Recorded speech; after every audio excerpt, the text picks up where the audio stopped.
Eu sou a Ivânia e este é meu primeiro vídeo aqui no YouTube. Sejam bem-vindos. Eu sou formada em História e Teologia. Atualmente, sou estudante de Astronomia e Física.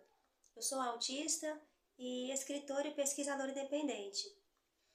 Eu sempre gostei de juntar ciência, filosofia e perguntas sobre a realidade. E é isso que irão encontrar por aqui. Eu sempre gostei de teorias que nos deixam meio desconfortáveis, sabe? Que mexem com a nossa ideia de realidade. E o gato de Schrödinger é uma delas. E é sobre isso que irei falar. Eu sempre gostei desse tipo de ideia. Teorias que nos fazem parar e pensar um pouco. Ok, talvez o mundo não funcione do jeito simples que eu achei que funcionava. Tipo a teoria da relatividade, a ideia de universos paralelos, a hipótese da simulação, o paradoxo do avô, efeito borboleta. São teorias diferentes, né? De áreas diferentes, mas todas mexem com a mesma coisa, com a nossa noção da realidade. E o gato de Schrödinger entra exatamente aí. Desde pequena, eu sempre gostei desse tipo de teoria, de imaginar sobre realidades diferentes e também de questionar o que nós chamamos de real. Isso sempre me fascinou. Antes de falar do gato, é importante lembrar quem foi Schrödinger. Ele foi um físico austríaco e um dos fundadores da mecânica quântica. A equação que leva o nome dele é usada até hoje para descrever comportamentos muito pequenos de partículas, como elétrons e átomos. O experimento mais famoso dele não é uma equação, e sim uma história. Em 1935, Schrödinger propôs um experimento mental, ou seja, foi algo para pensar e não para colocar em prática. A ideia é imaginar uma caixa completamente fechada.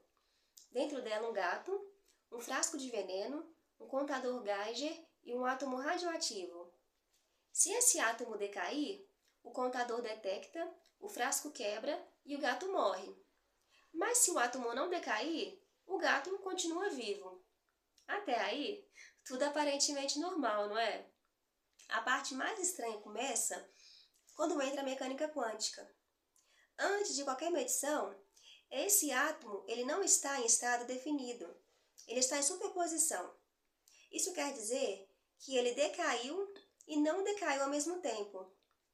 E como tudo dentro da caixa depende desse átomo, antes de abrir a caixa, o gato estaria vivo e morto ao mesmo tempo. Esse é o famoso gato de Schrödinger. E é importante lembrar que Schrödinger propôs esse experimento justamente para provocar. A ideia dele não era defender algo de forma literal, mas sim mostrar o quão estranha a mecânica quântica fica quando tentamos levá-la direto para o mundo macroscópico, onde existem gatos de verdade. Uma observação. Em algumas interpretações da mecânica quântica, o sistema só assume um resultado definido quando é observado. Antes disso, o que existe são probabilidades. E isso se conecta com o princípio da incerteza formulado por Werner Heisenberg. Ele mostra que não dá para conhecer ao mesmo tempo e com precisão absoluta certas propriedades de uma partícula, como posição e velocidade. E isso não é por falta de tecnologia, nada disso. É um limite da própria natureza. Pensadores como Kierkegaard nos ajudam a entender isso. Kierkegaard foi um filósofo dinamarquês do século XIX, nascido em 1813. E também ele é considerado um dos precursores do existencialismo. Ele se preocupava menos com sistemas fechados e mais com a experiência humana concreta, com o indivíduo diante das escolhas da própria vida. Para ele, a angústia surge justamente diante das possibilidades. Antes da escolha, tudo ainda pode acontecer. Depois da escolha, uma possibilidade vira realidade e todas as outras desaparecem. E o gato de Schrödinger está nesse momento anterior. Enquanto a caixa está fechada, todas as possibilidades ainda estão ali. Depois que a caixa se abre, não tem mais escolha, só uma realidade. E isso não fica só no laboratório imaginário. Até na astrofísica, a observação nunca é neutra. Quando observamos estrelas e galáxias muito distantes, A luz demorou milhões ou bilhões de anos para chegar até nós. Nós nunca vemos o universo agora. Nós vemos o universo como ele foi.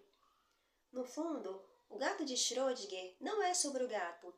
É sobre como a realidade é apresentada para nós, sobre limites de conhecimento e o papel de quem observa. Talvez o mais confortável nessa história não seja imaginar o gato vivo e morto ao mesmo tempo. Talvez seja perceber que em muitos momentos a nossa vida fica suspensa entre possibilidades, até que alguma coisa nos obriga a abrir a caixa. Talvez o mais interessante dessas ideias não seja chegar a uma resposta, mas ficar um pouco mais confortável com as perguntas. Se você quiser continuar pensando isso comigo, deixe um comentário. E obrigada por assistir.